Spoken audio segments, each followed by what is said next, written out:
Bugleweed, also known as Ajuga reptans, is a herbaceous perennial plant native to Europe and Western Asia. It is a low-growing plant often used as a ground cover in garden landscaping. Bugleweed is hardy in USDA planting zones 3 to 9, which covers much of the United States. It can tolerate cold temperatures and is often used as a ground cover in areas with harsh winters. Bugleweed stem is square and can grow up to 10 inches tall. The leaves are small, oval-shaped, and grow in rosettes.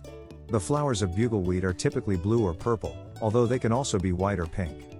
The flowers form dense spikes and bloom in late spring or early summer. Bugleweed prefers to grow in moist, well-draining soil, and it can tolerate some shade. Keeping the soil consistently moist is vital, especially during a drought. To encourage growth, fertilize the plant with a general-purpose fertilizer in spring. In the fall, cut back the stems to about an inch above the ground to prepare for the winter. Plant bugleweed in the spring or fall. Space the plants about 6 inches apart to support sufficient growth. When planting, dig a hole about as deep as the roots and twice as wide. After planting, water the plant